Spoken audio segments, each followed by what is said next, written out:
لقد كان لكم في رسول الله أسوة حسنة لمن كان يرجو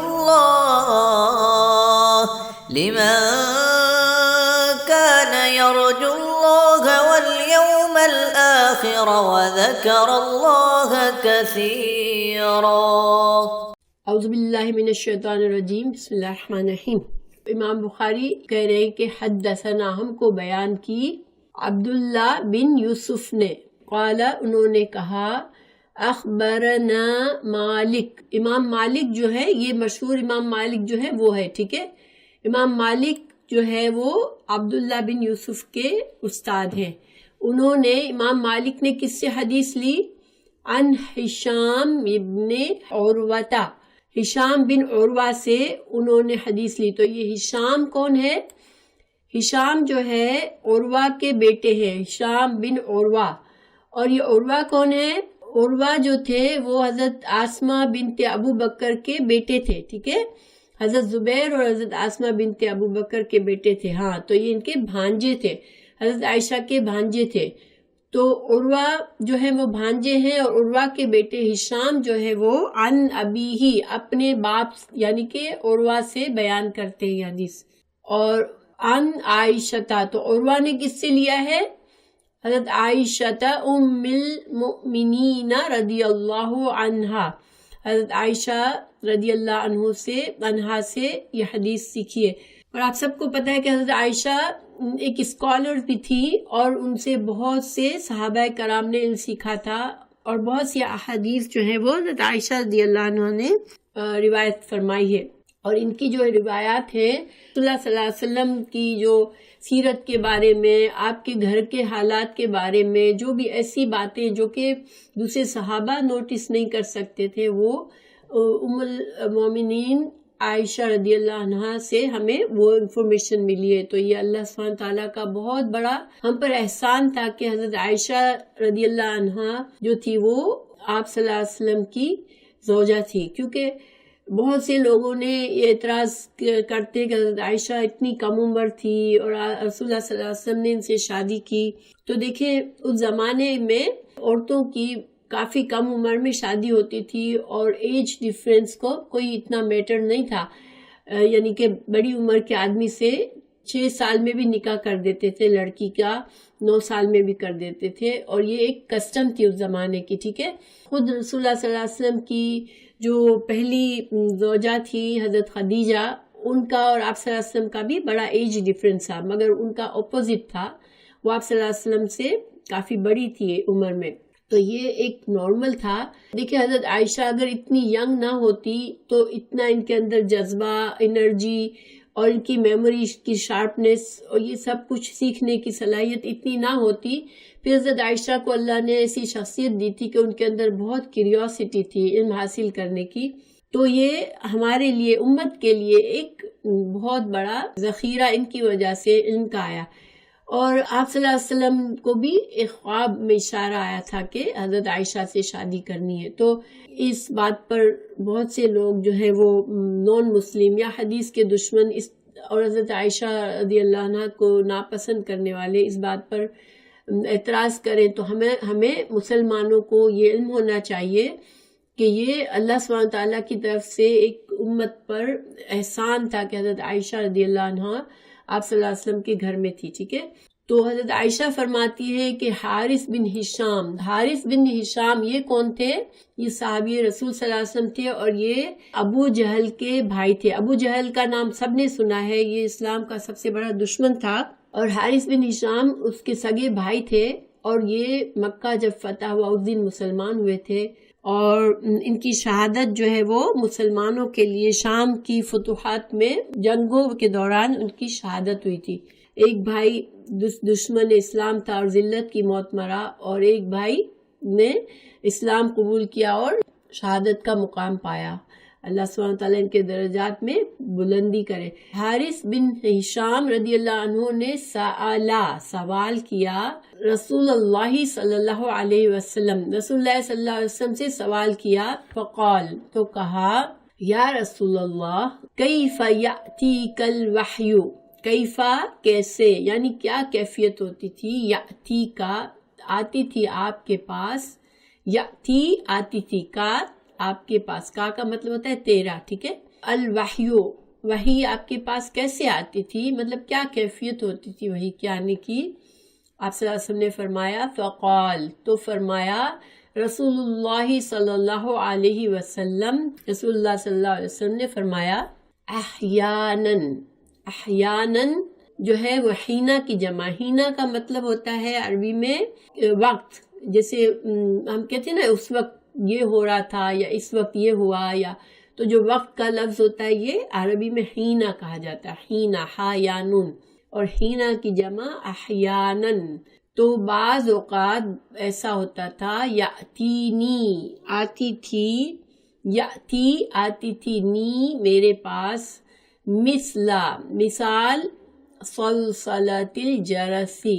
صلصلہ کا مطلب ہوتا ہے گھنٹی کی آواز، یعنی جب زنجیر، لوہے کی زنجیر کو اگر پتھر پر زور سے مارا جائے تو جو آواز نکلتی ہے اس کو صلصلہ کہتے ہیں، اور جرس جو ہے وہ گھنٹی. تو یہ گھنٹی کے مطلب یہ نہیں ہے کہ ہم جو گھنٹی سنتے ہیں، یہ ایک ہمیں مثال کے طور پر بتایا گیا.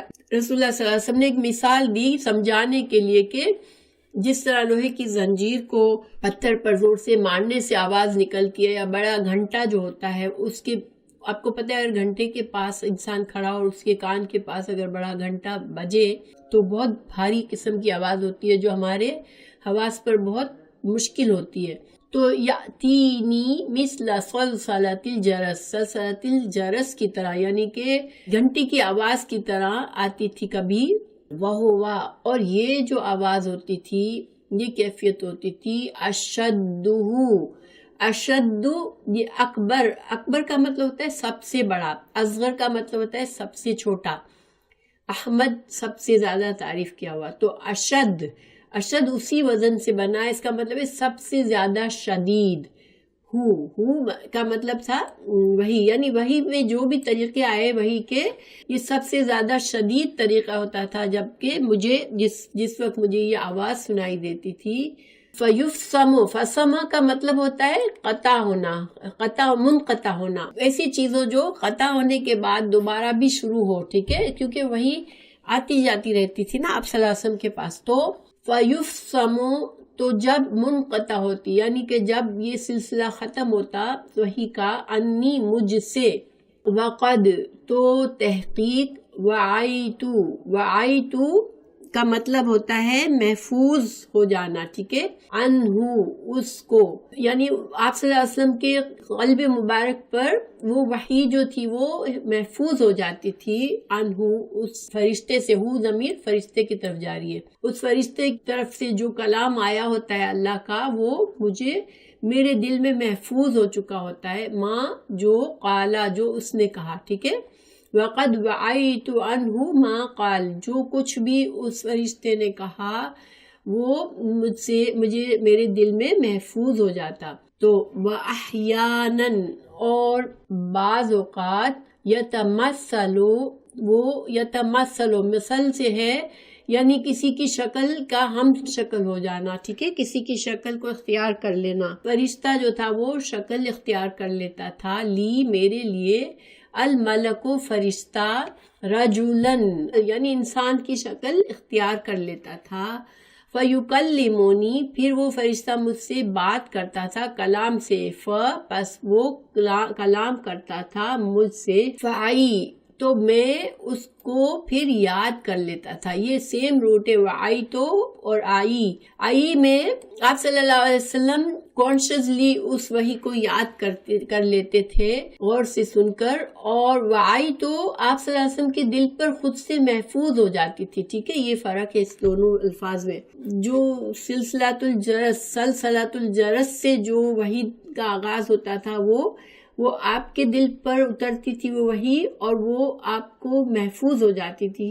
اور اس میں جب فرشتہ کلام کرتا تو آپ اس وحی کو غور سے سن کر یاد کر لیتے تھے. ما یقول، جو وہ فرشتہ کہتا تھا. قالت عائشہ رضی اللہ عنہ نے کہا، وَلَقَدْ اور تحقیق رأیتو دیکھا میں نے اس کو یعنی آپ صلی اللہ علیہ وسلم کو ینزل نازل ہوتی علیہ اوپر آپ صلی اللہ علیہ وسلم کے الوحی وحی فی الیومی دن میں الشدید بہت سخت البردی سردی کا بہت شدید سردی کا دن ہوتا بہت سخت سردی کا دن ہوتا اس وقت بھی میں آپ صلی اللہ علیہ وسلم کو جب وحی نازل ہوتی تو میں کیا دیکھتی تھی فیفصم تو جب وحی مکمل ہوتی تھی جب وحی منقطع ہوتی تھی عنہ آپ صلی اللہ علیہ وسلم سے تو حضرت عائشہ کیا دیکھتی تھی وَإِنَّ تو بے شک جبینہ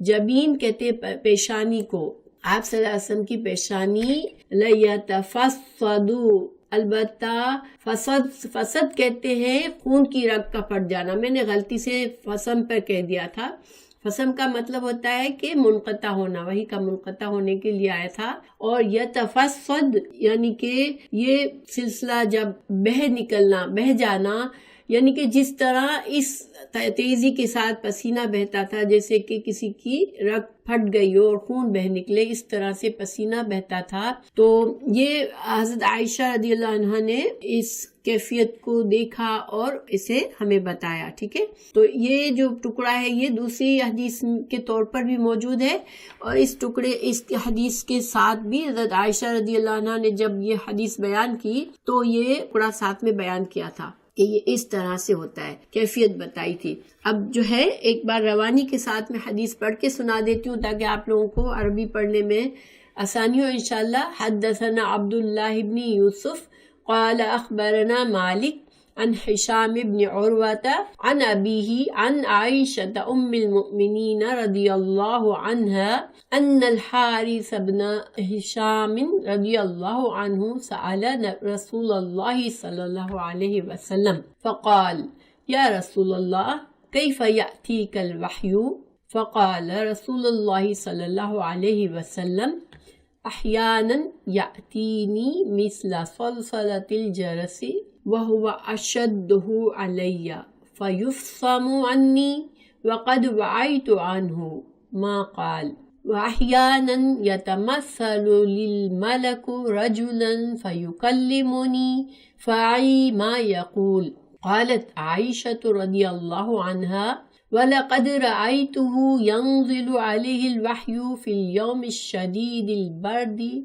فَيَفْصِمُ عَنْهُ وَإِنَّ جَبِينَهُ لَيَتَفَصَّدُ عَرَقًا اب اس کو ہم ترجمہ پڑھتے ہیں ٹھیک ہے ہم نے عبداللہ بن یوسف سے حدیث بیان کی ان کو مالک نے ہشام بن عروہ کی روایت سے خبر دی انہوں نے اپنے والد سے نقل کی انہوں نے ام المؤمنین عائشہ رضی اللہ عنہا سے نقل کی آپ نے فرمایا کہ ایک شخص حارث بن ہشام نامی نے نبی صلی اللہ علیہ وسلم سے سوال کیا تھا کہ یا رسول اللہ آپ پر وحی کیسے نازل ہوتی ہے آپ صلی اللہ علیہ وسلم نے فرمایا کہ وحی نازل ہوتے وقت کبھی مجھ کو گھنٹی کی سی آواز محسوس ہوتی ہے اور وحی کی یہ کیفیت مجھ پر بہت شاق گزرتی ہے پھر یہ کیفیت ختم ہوتی ہے تو میرے دل و دماغ پر اس فرشتے کے ذریعے نازل شدہ وحی محفوظ ہو جاتی ہے اور کسی وقت ایسا ہوتا ہے کہ فرشتہ بشکل انسان میرے پاس آتا ہے اور مجھ سے کلام کرتا ہے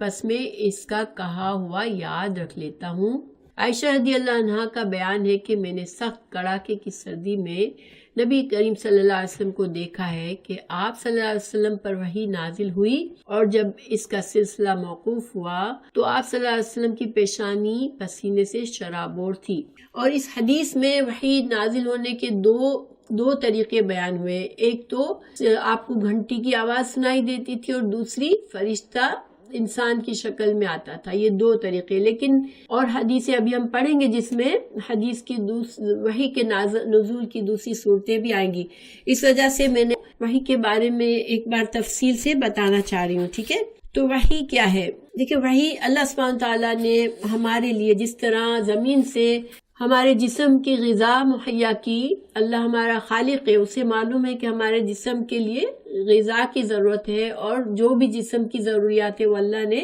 زمین سے پیدا کی، کیونکہ ہمارے جسم کو اللہ نے زمین سے بنایا، ٹھیک ہے، مٹی سے بنایا، اور اللہ سبحانہ وتعالیٰ نے ہماری روح کو آسمان سے نازل کیا، تو اللہ نے روح کی غذا کے لیے آسمان سے ہمارے لیے وحی نازل فرما کے ہمیں اللہ سبحانہ تعالیٰ نے اپنا تعارف کروایا اور ہماری زندگی کا مقصد بیان فرمایا۔ لغت میں اس کا معنی ہوتا ہے خفیہ اشارہ، خفیہ طور پر کوئی خبر دینا، انسان جیسے کسی طرح سے خفیہ طور پر سب کو نہ پتہ چلے، اس طرح سے کسی کو کوئی خبر دی جائے۔ یہ لفظ الہام کے معنی میں بھی آتا ہے۔ اب الہام کو آپ لوگ سمجھتے ہیں نا کہ انسان کے کبھی کبھی دل میں کوئی بات آ جاتی ہے اچانک سے، اور وہ بات اتنی پختہ ہوتی ہے کہ آپ کو یقین ہوتا ہے کہ یہ بات ایسے ہی ہے، ٹھیک ہے، وہ الہام ہے۔ پھر اشارہ کرنا، یہ بھی معنی ہوتا ہے وحی کا، اور امر، کسی کو حکم دینا، امر کا معنی ہوتا ہے حکم دینا، تو یہ بھی امر بھی وحی کا لفظ امر پر بھی آتا ہے، ٹھیک ہے، حکم دینے پر بھی۔ قرآن میں وحی کا لفظ مختلف طریقے سے استعمال ہوا ہے، جس کی میں آپ کو مثالیں دیتی ہوں انشاءاللہ۔ قرآن میں الالہام کے معنی میں استعمال ہوئی ہے، جس میں اللہ سبحانہ تعالیٰ نے سورہ القصص آیت نمبر 7 میں فرمایا وَأَوْحَيْنَا إِلَىٰ أُمِّ مُوسَىٰ۔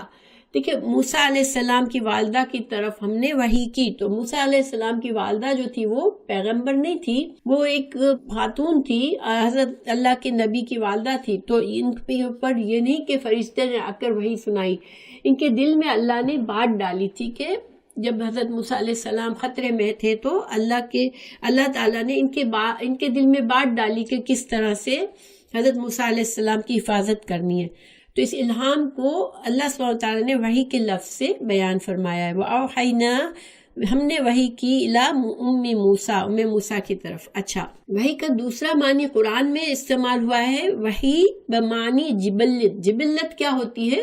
جبلت جو ہوتی ہے وہ ایک کوئی صلاحیت، طبعی صلاحیت ہوتی ہے جو انسان کے اندر اللہ نے پیدا کی ہوتی ہے، جانوروں میں ڈالی ہوتی ہے۔ جیسے مثال کے طور پر بچہ پیدا ہوتا ہے تو وہ چوس کر اپنی غذا لیتا ہے، تو اس کو چوسنے کی جو صلاحیت ہے وہ ایک جبلت ہوتی ہے، اللہ نے اس کو سکھائی ہوئی ہوتی ہے۔ تو اسی طرح شہد کی مکھی کے بارے میں اللہ تعالیٰ نے فرمایا قرآن میں وَأَوْحَىٰ رَبُّكَ إِلَى النَّحْلِ، یہ سورہ نحل کی 68 آیت ہے، سورہ نحل کی آیت نمبر 68، آپ کے رب نے شہد کی مکھی کے جی میں یہ بات ڈالی، یعنی مکھی کی جو طبیعت ہے، جو اس کی طبعی طور پر شہد کی مکھی کے اندر یہ صلاحیت ہے، اللہ نے یہ اس کو امر دیا، یہ حکم دیا ہے کہ وہ شہد تیار کرتی ہے۔ آپ دیکھیں کہ شہد انسانوں کے کام آتا ہے، لیکن شہد کی مکھی کی اگر آپ زندگی دیکھیں تو وہ اپنی ساری زندگی شہد تیار کرنے میں گزار دیتی ہے۔ یہ کیا ہے؟ یہ اللہ کی طرف سے اس کو حکم ہے، اللہ نے اس کی جبلت میں، اس کی طبعی طور پر اس کو ایسا بنایا ہے۔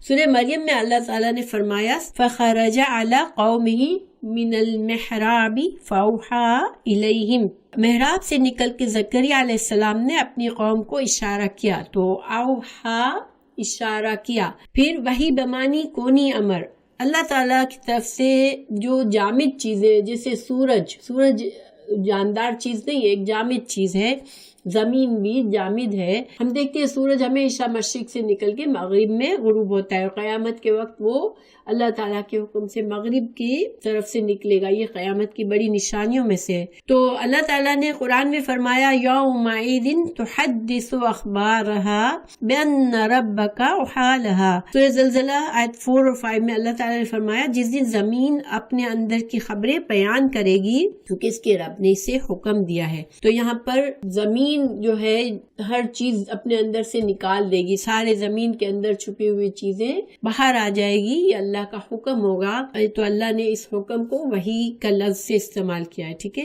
پھر وحی بمانی پیغام الہی، یعنی کہ اللہ تعالیٰ کا جو پیغام فرشتوں کو بھی دیا جاتا ہے، کیونکہ فرشتے اس ہماری کائنات کا نظام چلانے کے لیے ہیں، اللہ کے ورکرز ہیں وہ، تو اللہ تعالیٰ فرشتوں کو کوئی حکم دیتا ہے، یہ حکم بھی اللہ کا پیغام ہے۔ اس کے بارے میں اللہ نے فرمایا اِذْ یُوحِی رَبُّکَ إِلَى الْمَلَائِکَةِ إِنِّی مَعَکُمْ، سورہ انفال 12 میں اللہ نے فرمایا کہ جب اللہ تعالیٰ نے اپنا پیغام دیا فرشتوں کو کہ میں تمہارے ساتھ ہوں، ایک اور حدیث میں ہے کہ جب اللہ کا پیغام جاری ہوتا ہے تو فرشتوں کو ایک سخت قسم کی آواز سنائی دیتی ہے، جیسے زنجیر سے پتھر کو مارا جا رہا ہو، جیسے سلسلہ سنایا دیتا ہے، تو اس سے وہ ڈر جاتے ہیں، اور جب یہ آواز ختم ہوتی ہے تو وہ ایک دوسرے سے پوچھتے ہیں کہ کیا اللہ تعالیٰ نے کیا فرمایا۔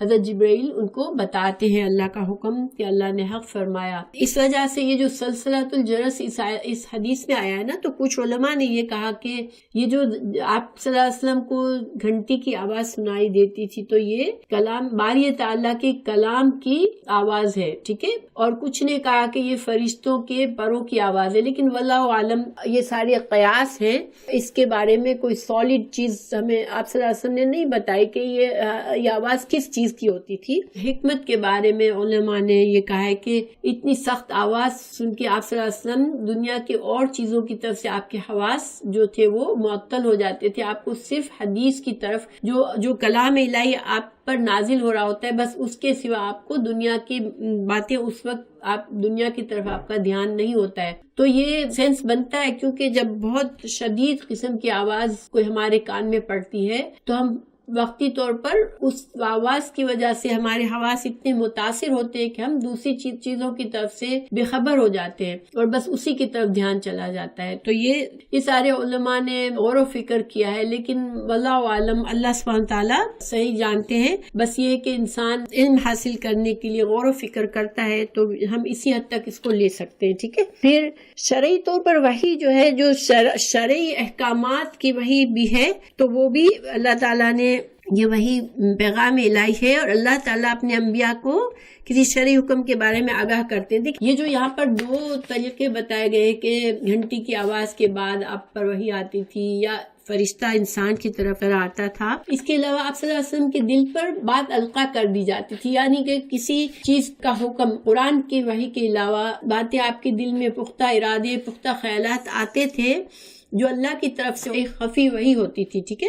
اللہ تعالیٰ آپ کے دل میں وہ بات ڈالتے تھے جسے ہم نے الہام بھی کہا، ٹھیک ہے۔ وحی کا لفظ جو اصطلاحی طور پر ہے شریعت میں، جب وحی کا لفظ کہا جاتا ہے تو پھر وحی وہ ہوتی ہے جو اللہ تعالیٰ نے اپنے پیغمبروں پر نازل کی، ٹھیک ہے۔ وحی کسی انسان پر اور پر نازل نہیں ہوتی کہ کسی کے دل میں بات آئی اور وہ کہے کہ مجھ پر وحی آئی ہے۔ وحی صرف انبیاء کرام کے لیے مخصوص ہے، ٹھیک ہے۔ اس طرح سے اللہ کا پیغام آنا یہ وحی صرف انبیاء کے لیے۔ ہاں، الہام جو ہے وہ بندوں کو ہو سکتا ہے، الہام کی صورت میں یہ عام ہے کہ اللہ تعالیٰ اپنے بندوں کو کوئی میسج دل میں بات ڈال دے۔ اچھا، اب وحی کے نزول کی مختلف صورتیں، ابھی تک تو ہم قرآن میں کس طریقے سے وحی کا ذکر آیا ہے یہ پڑھا، ٹھیک ہے۔ اب وحی کے نزول کی کیفیات بھی مختلف تھی، جیسے کہ میں نے بتایا کہ اس حدیث میں دو کیفیات بتائی گئی ہے، ٹھیک ہے، کہ ایک تو گھنٹی کی آواز آپ سنتے تھے، ایک فرشتہ انسان کی شکل میں آتا تھا۔ اب قرآن ہی کی آیات میں ہمیں دلیل ملتی ہے کہ وحی کی کیا کیفیات، مختلف کیفیات جو انبیاء پر وحی اللہ نے نازل فرمائی اس کی مختلف کیا کیفیات ہوتی تھی۔ سورہ الشورى کی آیت نمبر 51 میں اللہ سبحانہ تعالیٰ نے فرمایا، میں صرف ترجمہ بتاؤں گی، تھوڑا طویل ہو جاتی ہے کلاس، اس لیے ترجمہ ہے شورى 51 کی آیت کا، کسی بشر کے لیے مناسب نہیں کہ اس سے اللہ بات کرے سوائے وحی کے یا حجاب کے پیچھے یا کسی فرشتے کو بھیج کر۔ تو یہاں اس آیت میں 3 صورتیں بتائی اللہ نے۔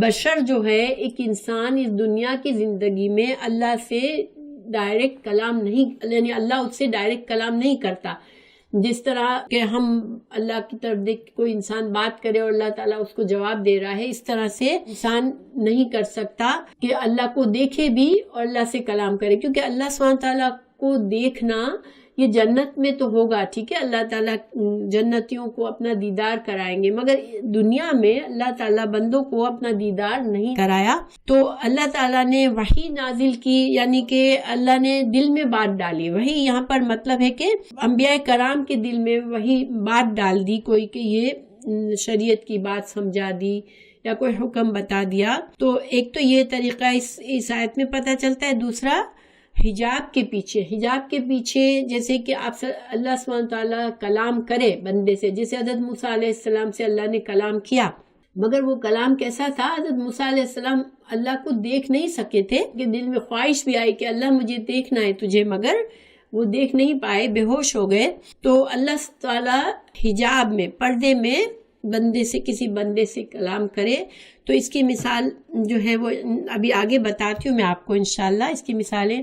پھر تیسرا، اس آیت سے ہمیں پتہ چلتا ہے کہ فرشتے کو بھیج کر، فرشتہ یا تو اصل شکل میں آئے، جیسے رسول اللہ صلی اللہ علیہ وسلم کی طرف حضرت جبرائیل علیہ السلام آئے، اور انسانی شکل میں بھی آتے تھے حضرت جبرائیل۔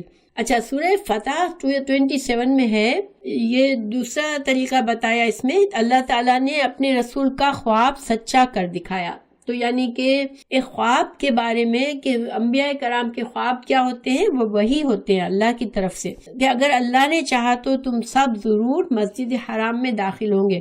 جب آپ صلی اللہ علیہ وسلم کو یہ خواب آیا تھا تو آپ صلی اللہ علیہ وسلم نے اپنے صحابہ کرام کو حکم دیا تھا کہ عمرے کے لیے تیاری کرے، جو لوگ عمرے کے لیے جانا چاہ رہے ہیں، اور ابھی مکہ فتح نہیں ہوا تھا، ٹھیک ہے، اور آپ کو پتہ ہے جب تک مکہ فتح نہیں ہوا تھا، مکہ کے لوگوں سے دشمنی تھی، اور آپ صلی اللہ علیہ وسلم مدینہ میں تھے، تو مدینہ سے مکہ میں دوستانہ طور پر جا کے عمرہ کرنے کا تو سوال ہی نہیں پیدا ہوتا تھا، لیکن چونکہ آپ صلی اللہ علیہ وسلم کو خواب آیا اور انبیاء کے خواب سچے ہوتے ہیں، تو آپ صلی اللہ علیہ وسلم نے صحابہ کرام کو لیا اور عمرہ کے لیے نکلے، ٹھیک ہے۔ اچھا، دوسری صورت قرآن میں ہمیں خواب کی کیسے پتہ چلتی ہے؟ حضرت ابراہیم علیہ السلام نے خواب دیکھا تھا کہ وہ اپنے بیٹے کو ذبح کر رہے ہیں، ٹھیک ہے، تو انہوں نے اپنے بیٹے سے کیا کہا تھا؟ میں نے خواب دیکھا ہے کہ میں آپ کو ذبح کر رہا ہوں۔ ان کے بیٹے نے کیا کہا تھا، حضرت اسماعیل علیہ السلام نے، کہ آپ کو جو اللہ نے حکم دیا ہے وہ آپ کر لیں، میں آپ کے ساتھ ہوں۔ تو بیٹے کو پتا تھا کہ باپ کا خواب سچا ہے، اور حضرت ابراہیم علیہ السلام کو بھی پتا تھا کہ انبیاء کے خواب جو ہوتے ہیں وہ وہی ہوتے ہیں۔ تو یہ دو مثالیں ہمیں قرآن سے ملتی ہے کہ انبیاء کے خواب جو تھے وہ وہی ہوتے ہیں اللہ کی طرف سے۔ پھر اللہ تعالیٰ اپنے نبی کے دل میں ایک پیغام القا کرتا ہے جو یقین اور پختہ خیال کی صورت میں اس کے دل میں بیٹھ جاتا ہے۔ تو یہ آپ صلی اللہ علیہ وسلم کے ساتھ ابتدائی رسالت میں بہت زیادہ ہوتا تھا، جب آپ پر وہی ابھی نازل نہیں ہوئی تھی، لیکن آپ کے دل میں جو خیالات آتے تھے وہ بالکل پختہ یقین کے ساتھ وہ سچے خیالات ہوتے تھے، اور آپ کو جسے انسان کو فیل ہوتا ہے نا کہ کیسے میرے دل میں یہ بات آئی اور یہ سچی بات آئی، یہ بھی اللہ کی طرف سے ہوتا ہے، ٹھیک ہے، جس کا اللہ تعالیٰ نے یہاں آگے آیت میں جو میں نے بتایا نا کہ وحی کے ذریعے اللہ نے جو ذکر کیا، تو یہ انبیاء کے دل پہ وہی بس ایک خیال پکا اور پختہ یقین کی صورت میں اللہ تعالیٰ کوئی بات کو بٹھا دیتا ہے۔ پھر پس پردہ حجاب میں اللہ تعالیٰ کا یہ اپنے خاص بندوں سے مکالمہ ہوتا ہے۔ مثال اس کی کیا ہے؟ حضرت موسیٰ علیہ السلام نے اللہ سے کلام کیا تھا، النساء آیت 64 میں، وَكَلَّمَ اللَّهُ مُوسَىٰ تَكْلِيمًا، جس طرح سے کلام کیا جاتا ہے اس طرح نے اللہ نے موسیٰ سے کلام کیا۔ اچھا، رسول اللہ صلی اللہ علیہ وسلم سے بھی کلام کیا اللہ نے۔ رسول اللہ صلی اللہ علیہ وسلم جب معراج میں تشریف لے گئے تو صحیح مسلم کی حدیث ہے کتاب الایمان میں، آپ صلی اللہ علیہ وسلم نے فرمایا، اللہ نے میری طرف وحی کی اور 50 نمازیں دن رات میں فرض کی۔ تو اس وقت آپ صلی اللہ علیہ وسلم آسمانوں پر موجود تھے، معراج پر گئے ہوئے تھے، اور اللہ تعالیٰ نے 50 نمازیں آپ پر فرض کی۔ یہ اللہ تعالیٰ نے حجاب میں آپ سے کلام کیا تھا، ٹھیک ہے، یہ اس کی مثال ہے۔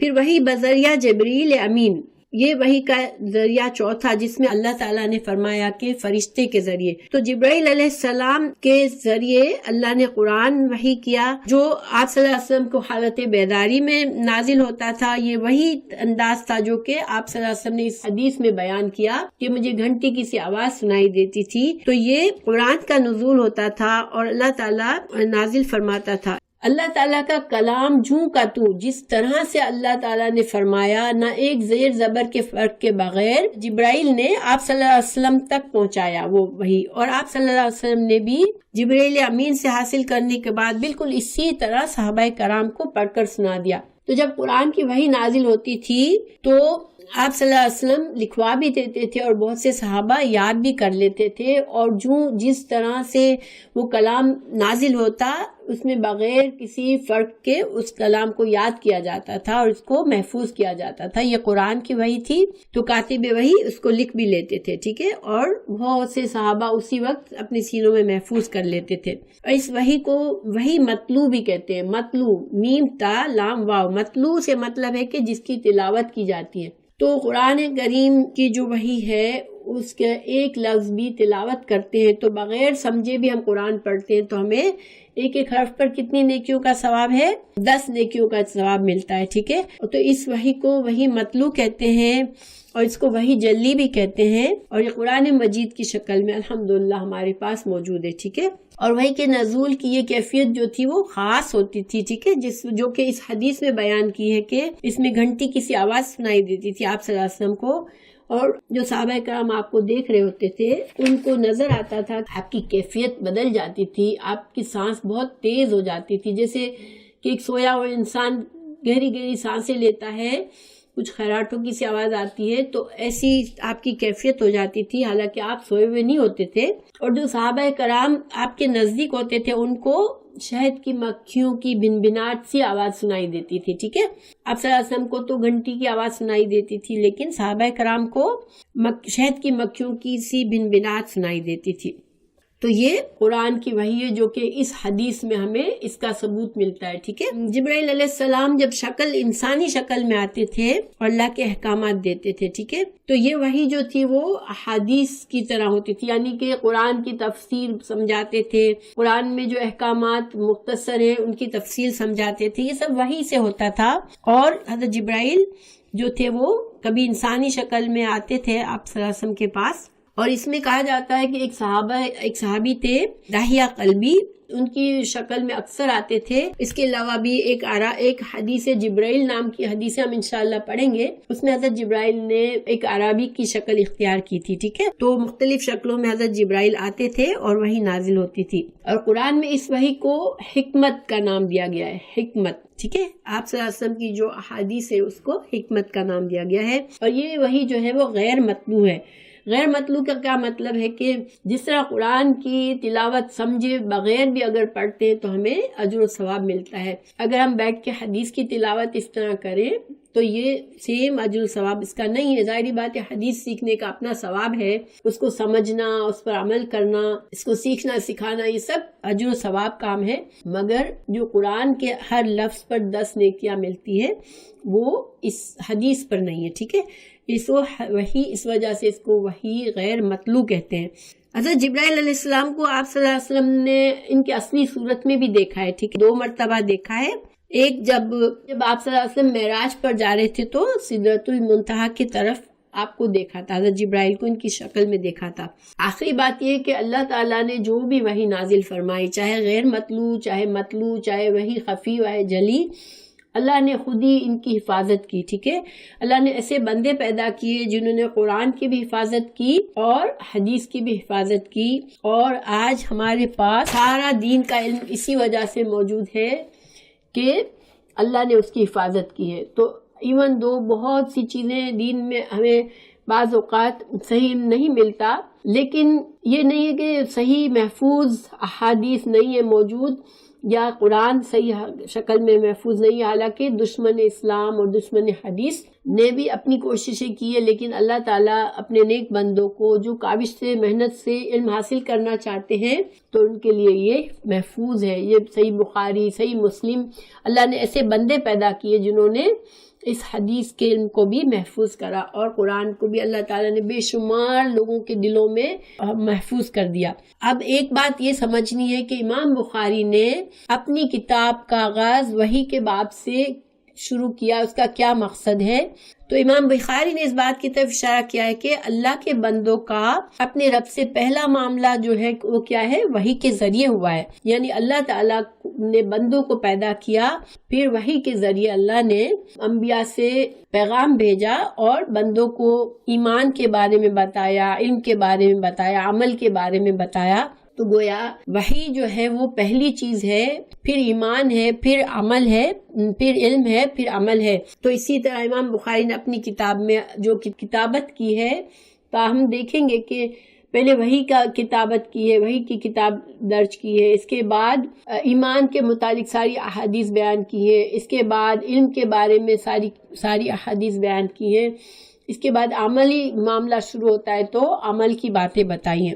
اللہ تعالیٰ نے بھی قرآن میں فرمایا ما کنت تدری ما مل کتاب ولل ایمان، کہ وحی کے نزول سے پہلے آپ صلی اللہ علیہ وسلم کو کچھ کتاب کیا ہے، ایمان کیا ہے، یہ سب کچھ نہیں پتا تھا. آپ صلی اللہ علیہ وسلم کے دل میں اللہ تعالیٰ نے ان کا پاکیزہ دل تھا کہ وہ اللہ کی عبادت کے لیے تنہائی میں بھی جاتے تھے، وہ بھی اللہ کی توفیق ہی تھی اور یہ بھی ایک طرح سے وحی تھی، مگر وہ آپ کے دل پر القا ہوتی تھی کہ آپ کے دل میں خواہش ہوتی تھی کہ آپ تنہائی میں جا کے عبادت کریں. مگر آپ صلی اللہ علیہ وسلم کو پتہ نہیں تھا کہ ایمان کیا ہے، اللہ کی کتاب کیا ہے. تو اللہ تعالیٰ نے وحی کے ذریعے ہی یہ سلسلہ قائم کیا اور یہ سب کچھ ہمیں بتایا. ہمارے دین میں وحی، ایمان، علم اور عمل کا مقدمہ ہے، ٹھیک ہے. وحی کے ذریعے پھر ہمیں اور چیزوں کا پتہ چلا. اسی لیے امام بخاری نے اپنی کتاب کا آغاز اسی طرح سے کیا ہے. یہ ان کی حکمت ہے، ان کی گہری سوچ ہے جو انہوں نے ایسا کیا ہے. پھر حدیث سے کچھ فائدے ملتے ہیں ہمیں. نمبر 1 فائدہ ہمیں یہ ملتا ہے کہ اللہ تعالیٰ نے وحی کے ذریعے بندوں کی رہنمائی کی، اور ہمیں اس حدیث میں آپ صلی اللہ علیہ وسلم کی زبانی ہمیں یہ ثبوت ملتا ہے کہ آپ پر وحی نازل ہوتی تھی، ٹھیک ہے، اور کس طرح سے، کس کیفیت سے نازل ہوتی تھی، یہ ہمیں پتہ چلتا ہے. تو اس حدیث کا یہ فائدہ ہمیں ہوتا ہے. پھر ہمیں ایک اور اہم بات یہ پتہ چلتی ہے کہ رسول اللہ صلی اللہ علیہ وسلم کو وحی کے حصول میں مشقت ہوتی تھی. یہ گھنٹی کی جو آواز ہوتی تھی آپ کے اوپر بہت بھاری ہوتی تھی. اس کے بارے میں آپ صلی اللہ علیہ وسلم کے بارے میں کہا جاتا ہے کہ آپ کو ایسا لگتا تھا ہر بار کہ آپ کی زندگی چلی جائے گی، آپ کی جان چلی جائے گی، اتنی آپ کو مشقت محسوس ہوتی تھی.